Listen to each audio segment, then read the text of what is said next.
दारवा नहीं बोलते, दारू को कल बोलते हैं असली गोंडी में। क्या बोलते हैं? कल।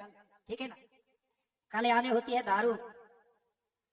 अगर गोंडी में अनुवाद करेंगे ना कलयुग का, कलयुग बोलते हैं लोग, ये कलयुग चल रहा है, अगर गोंडी में अनुवाद करेंगे तो कल का मतलब होता है गोंडी में दारू, और युग आने होता है समय।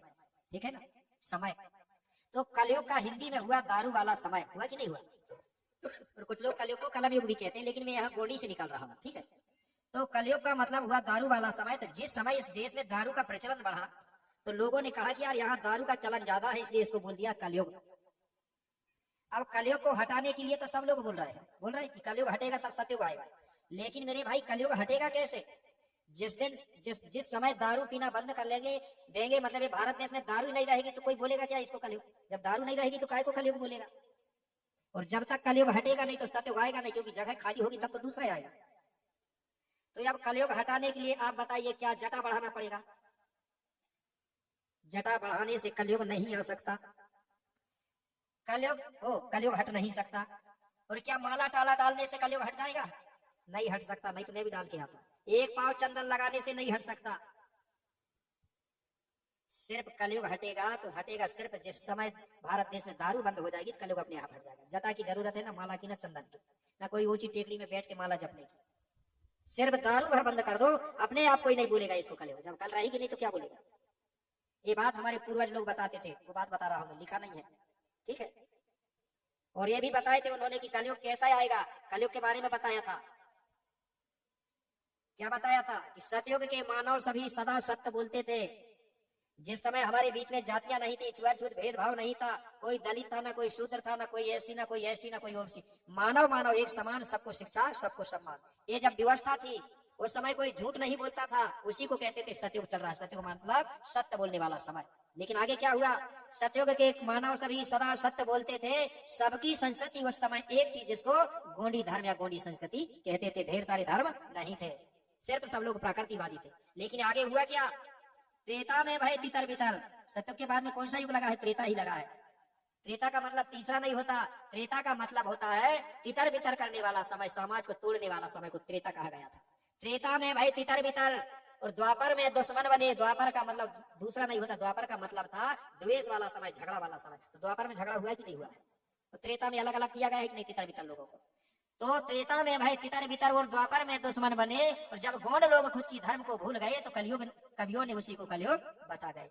अब भटक गए बोले गोंडवाना के लोग, दूसरे धर्म में भाग रहे हैं, खुद की भाषा को छोड़ रहे हैं, खुद के धर्म को छोड़ रहे हैं और दूसरे धर्म में जाके जुड़ रहे हैं। इसलिए लोगों ने कहा था कि अब कलयुग चल रहा है, और इसी को फिर मैंने भी कहा कि जब गोंडों का गोंडी धर्म है तो गैर धर्म मत अपनाना।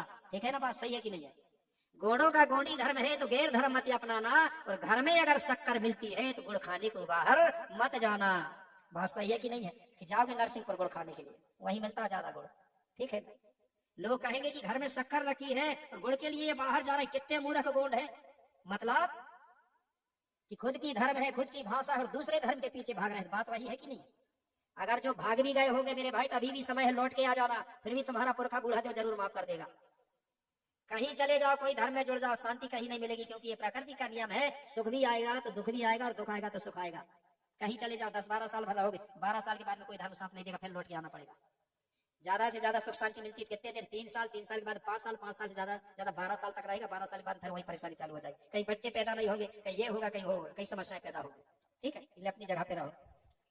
इसी बीच में नीचे वाला हमारे सम्मानित रुमाल राजेश उइके जी है छीदा से, उनकी ओर से 520 रुपए की राशि प्रदान की गई है। जोरदार ताली से सम्मान कर देंगे, बहुत बहुत धन्यवाद। इसके बाद हमारे सम्मानित झरीराम मराबी जी है, ये भी छीना निवासी है, उनकी ओर से 100 रुपया, बहुत बहुत धन्यवाद, जोरदार ताली से सम्मान। और हमारे सम्मानित रुमाल महेंद्र उइके जी है, धोनी से है, उनकी ओर से भी 50 रुपए की राशि प्राप्त हुई है, उनके लिए भी जोरदार ताली, बहुत बहुत धन्यवाद। इसके बाद हमारे सम्मानित शिवम देवेंद्र सयाम जी छीना से है, उनकी ओर से भी 100 रुपए की राशि प्राप्त हुई है, उनके लिए भी जोरदार ताली से सम्मान। सभी दानदाता की मनोकामना को शंभू और गौरा पूर्ण करे, ऐसी उनके लिए कामना करता हूँ, बहुत बहुत धन्यवाद। तो समझ गए ना, तीनों युग की बात बता दिया। एक बार और बोल दिया, सतयुग के कोयावंशी सदा सत्य बोलते थे, सबकी संस्कृति उस समय एक थी, इसलिए उसको सतयुग कहते थे। लेकिन त्रेता में भाई तितर बितर, और द्वापर में दुश्मन बने, और जब अपने धर्म को भूल गए तो कवियों ने उसी को कलयुग बता गए। और बात नहीं है लंबी, और आगे भी बता रहा, पूर्वज लोग बताते थे किस्सा कहानी, वो बात बता रहा हूँ। और क्या बताते थे वो? बोले एक बार शंभू बाबा ये गोंडवाना की समाज से बता के गए हैं। क्या बता के गए हैं? कोया वंशों से। क्या शंभू सगा जनों से कह गए, अरे कलयुग ऐसा आएगा कैसा, अरे गोंडी धर्म को छोड़ सगा जन केर धर्म अपनाएगा, गोंडी धर्म को छोड़ सगा जन केर धर्म अपनाएगा, केर धर्म अपनाएगा। जिस समय गोंडवाना के लोग खुद के धर्म को छोड़कर दूसरे धर्मों में जाने लगेंगे तो समझ जाना वही कलयुग चल रहा है। तो हमारे लोग दूसरे धर्मों में जाने लगे थे कि नहीं, तो मतलब कलयुग था। दूसरी बात और थोड़ा देख तो लो परसेंट किसका जाता है। जितने भैया लोग धोती वाले हैं और जितनी महिलाएं धोतिया वाली, मतलब कांच लगा के जिसने पहना वो हाथ उठा लो। चलो परसेंट ज्यादा है, डर की बात ही नहीं है। इसके बारे में भी कहा था बाबा समुन, क्या धोती समझते हैं ना, धोती धोतिया मतलब महिलाओं की 16 हाथ वाली। तो जिस समय गोंडवाना के लोग धोती और धोतिया पहनना छोड़ देंगे और पैंट शर्ट पहनने लगेंगे, वो बात बता रहा हूं। और अपनी तुपनी नहीं, बड़े बड़े लोगों की बात है, अपन तो कुछ भी कर सकते हैं, बड़े बड़े लोगों के लिए कहा क्या, धोती धोतिया छोड़ो सगा जानो, अरे साड़ी पैंट अपनाएंगे, अपनी तुपनी कौन चलाई गुरु भी लगाएंगे, अपनी तुपनी कौन चलाई गुरु भी लुंगी लगाएंगे, गुरु भी लुंगे धोती धोतिया छोड़ सगा जन साड़ी पैंट अपनाएंगे और अपनी तुपनी कौन चलाई, बड़े बड़े गुरुजी भी लुंगी लगा के प्रवचन करने लगेंगे, तो समझ जाना कलयुग चल रहा है। तो आज भी देखे कि नहीं देखे, अपनी तुपनी तो छोड़ो, हम कुछ भी पहन सकते हैं, कुछ भी लगा सकते हैं, बड़े बड़े लोग भी लुंगी लगा के घूमने लगेंगे। आज मैं देखता हूँ गोंड समाज में, गोंड लोग उनसे दीक्षा मंत्र लेके पता नहीं क्या क्या लेके संत बन गए हैं, साधु बन गए हैं, लुंगी लगा के कमंडल लेके डंडा लेके घूम रहे हैं, जबकि ये गोंडी में व्यवस्था नहीं है। गोंडी संस्कृति में साधु नहीं होते, संत नहीं होते, महात्मा नहीं होते, सन्यास नहीं होते। जिसका विवाह नहीं होता उसके द्वारा पूजा करवाते हैं तो वो संपन्न सफल नहीं माना जाता, ठीक है ना। आप बताइए, शंभू बाबा सबसे बड़े गुरु थे, राजगुरु थे शंभू, उसकी धुआई आज भी लगती है, शंभू गौरा की धुआई। आप बताइए शंभू बाबा सन्यास थे क्या? हमारे लोग दूसरों की नकल करके संत बन रहे हैं, साधु बन रहे हैं। अरे सब बन जाएंगे साधु महात्मा, तो करेगा कौन किसानी, और अन्न पैदा फिर कैसे होगा, मर जाएंगे संसार के सारे प्राणी। बन जाओ सब लोग संत, खेती किसानी छोड़ दो। तो हमको संत नहीं बनना है, साधु नहीं बनना है, सन्यास नहीं। मैं भी कोई साधु नहीं हूँ, आप ये मत मान लेना कि कोई संत महात्मा आए हैं। मैं कोई महात्मा नहीं हूँ, मैं सन्यास नहीं हूँ, ठीक है ना। कई कई जगह मान लेते हैं ना बड़े महात्मा जी आए, मैं बता भी रहा हूँ कि मैं महात्मा नहीं हूँ भाई, मैं एक मुठुआ हूँ, भूमिका गुरु का काम कर रहा हूँ, प्रचार कर रहा हूँ, ठीक है ना। तो इस प्रकार से हमारे में साधु संत महात्मा नहीं होते। अब आखिरी लाइन और बोल दूं क्या? चलिए बोल दिया। इसी बीच में हमारे सम्माननीय त्रिमाल आसाराम मरावी जी हैं सेमीकोल से, उनकी ओर से 150 रुपए की राशि प्राप्त हुई है। जोरदार ताली से उनका सम्मान करेंगे, बहुत बहुत धन्यवाद। और हमारे सम्माननीय हरे से मरावी जी है छींदा से, उनकी ओर से भी 50 रुपए की राशि प्राप्त हुई है, बहुत बहुत धन्यवाद। जोरदार ताली से सम्मान। शंभू गौरा उनकी मनोकामना पूर्ण करेंगे। आखिरी लाइन और है, वो भी बताई दूं, लेकिन किसी को गुस्सा तो नहीं आया ये भी सोच रहा हूँ, क्योंकि जो गलती करेगा उसको लगेगा, जो सही होगा उसको थोड़ी आएगा गुस्सा। हमारे में जो महिला होती, पत्नी होती, उसको कहीं कहीं घरवाली भी बोलते हैं ना, घरवाली का बोलते हैं कि इधर बाजार कहाँ की लगती है, जहाँ की भी हो। अगर ये और अधिकतर मैंने देखा हूँ कि गोंडों की महिला सबसे ज्यादा बाजार जाती है। मुझे ऐसा लगता है कि भैया लोगों को बाजार करते नहीं आता होगा, या तो फिर हो सकता है ये भेजती होगी कोई सामग्री के लिए पैसा, और वो सामान ना लेके वो पी के आ जाता होगा दारू, इसलिए भी नहीं भेज हो सकता, ये भी हो सकता है मेरे भाई, इसमें भी ध्यान देना है। दूसरे में महिलाएं बाजार कम जाती हैं, गोंडे में क्यों जाती हैं? और हर जगह देखता हूँ मैं, चाहे मंडला हो, चाहे सिवनी हो, चाहे बैतूल हो, चाहे खंडवा हो, चाहे इंदौर हो, गोंडों की महिला ज्यादा बाजार करती है। इस चीज में भी हमको ध्यान देना, भैया लोगों को जाना चाहिए, कोई अर्जेंट ही नहीं तब जाना चाहिए महिलाओं को, क्योंकि वो घर की अन्य लक्ष्मी होती है, और लक्ष्मी को हर हमेशा मर्यादा में रखना चाहिए, ठीक है ना। पहले के लोग पैसा हो चाहे कोई उजागर पैसा नहीं निकालते थे, आड़ में रखते थे, ये भी तो वही लक्ष्मी अन्न धन है कि नहीं है। उसी को तुम बाजार भेजोगे तो कमजोर रहोगे कि नहीं रहोगे। अगर कभी घरवाली पति से पैसा मांगे ना, तो बहुत कम पति होते हैं कि जो खुशी से पैसा दे दे। कुछ तो सोचते यार कहाँ की कहाँ मांग ली, कहाँ से दो। और कई ऐसे भी होते हैं बहुत खुश होते हैं, खुशी से दे देते।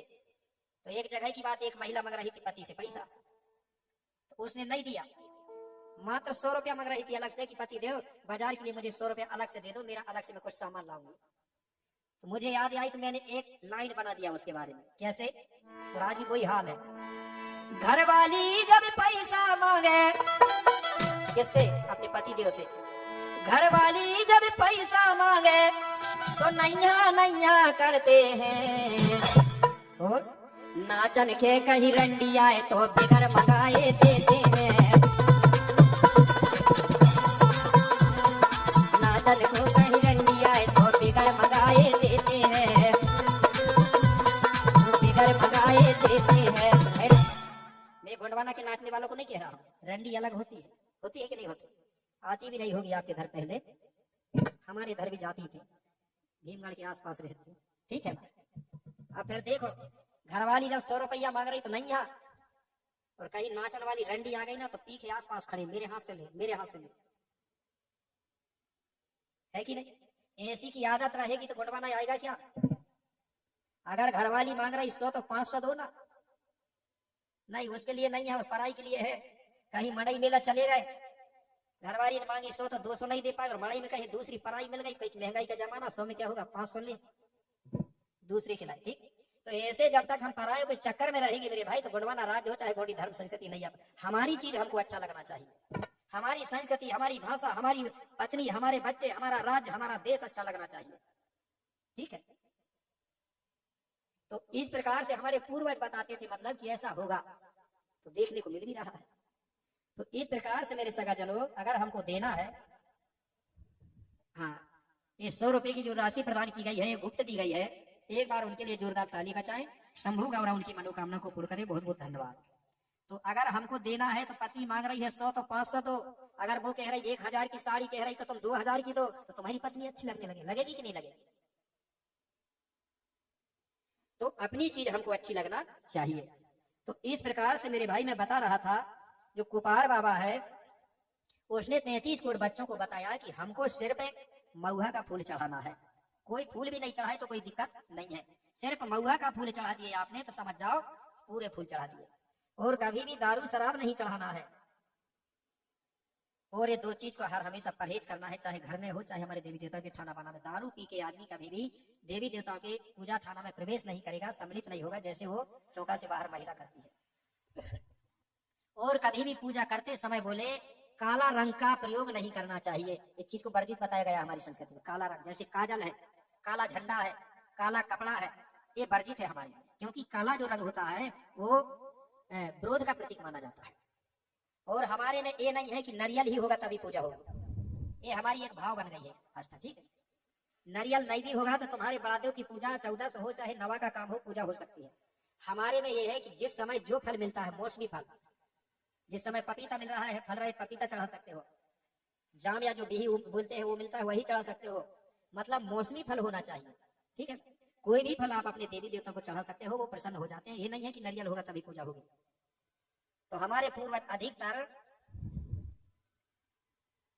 जो क्या बोलते हैं उमर के फल चढ़ाते थे, तोया फल, क्योंकि जो उमर का फल है वो हर हमेशा फलता रहता है, फलता ही नहीं हमें, यानी छोटे रहे बड़े रहे वो हर हमेशा फलता है। तो 7 उमर के फल चढ़ाते थे, कितने? 7, क्योंकि 7 उमर के फल जब हमारे देवी देवता को चढ़ाते हैं तो हमारे पूर्वज बताते थे कि 7 उमर के फल चढ़ाने से हमारे पुरखा बहुत खुश होते हैं। अगर आपके पुरखा निराश हो गए हैं, आपके घर में कोई परेशानी चल रही है, तो आप अपने पुरखा को प्रसन्न करने के लिए क्या करेंगे, हर रविवार को 7 उमर के फल जरूर चढ़ाना उनके नाम से। वहां देवी देवता तो नहीं रहते, ऐसे स्थान रहता है, उनके नाम से 7, इसमें हमारे पुरखा जल्दी प्रसन्न होते हैं, ठीक है। और नींबू का फल चढ़ाना चाहिए, ठीक है। जैसे कुछ लोग कहते हैं कुछ परेशानियों से परेशान रहते हैं, अब मैंने तो अभी तक भूत भी देखा हूं ना परित देखा हूं, और होता है कि नहीं होता मैं नहीं जानता, लेकिन आप ही जैसे लोग बताते हैं होते हैं करके। अगर होते भी है या कोई चीज होती भी है तो उसको दूर करने के लिए नींबू का फल का प्रयोग करते थे हमारे लोग। किसका? नींबू का फल। पावर होता है नींबू में, भूमिका में नहीं होता पावर, ठीक है। नींबू में क्या पावर होता है, जैसे एक उदाहरण के लिए तुम्हारे घर में कोई नकारात्मक शक्ति है, नकारात्मक ऊर्जा है, आपने अपने घर में अगर चारों कोना में एक एक नींबू के फल रख दिए, उसको थोड़ा छेद बना देना, ठीक है ना, छेद होना चाहिए, उसका सुगंध निकलना चाहिए। कौन से दिन? शनिवार के दिन, उदाहरण के लिए। रात भर रखे रहेंगे तो वो नींबू के फलों में वो पावर होता है, चुंबकी होता है, कि वो जितनी भी नकारात्मक हवा होती है, नकारात्मक ऊर्जा होती है, उसको वो खींच लेता है, जैसे चुंबक होता है वो खींचता है। और सुबह दिन निकलने के पहले चारों नींबू के उठा करके और कहीं ले जाके दूर फेंक दो या बहते हुए पानी में डाल दो, तो तुम्हारी घर की पूरी चीज कहाँ चली जाएगी? बाहर निकल के चली जाएगी, ठीक है। इसलिए नींबू का प्रयोग करते थे। किसी को कोई चीज हो गई, किसी को लग गया तो वो घूम के आएगा, नींबू का फल लेगा, ऊपर से ऐसा ऐसा घुमाएगा और पूर्व दिशा की ओर या उत्तर की तरफ फेंक देगा, वो ठीक हो जाता है। हो जाता है कि नहीं होता? आप बताइए, नींबू में वो चुंबकीय कारण है तो उसने खींच लिया, अब काम तो किया है नींबू में, और घूम का कह रहा मैंने किया हूं। काम कौन कर रहा है? वो प्राकृतिक है, ठीक है ना। सिर्फ वो जानता भर है कि भाई ऐसा करने से ऐसा होता है, तो नींबू इसलिए चढ़ाया जाता है, ठीक है। महुआ के बारे में बता दिया, वो नकारात्मक मतलब जो सैनिटाइजर का काम करता है। इसलिए तो कई लोगों ने देखा था, जो कोरोना चल रहा था ना, जो लोग नहीं पीते थे ना, उनको भी बहाना मिल गया कि बोले दारू पियो, उसको कोरोना बीमारी नहीं होती। कई लोगों ने ऐसे में सीख लिए, अच्छी चीज के लिए नहीं सीखते। लेकिन तो इस प्रकार से जो पूजा है उसमें हमको इस चीज का चढ़ाने का ध्यान रखना चाहिए। और हमारे देवी देवता में सिंदूर कुमकुम चढ़ाना धीरे धीरे बंद कर दो।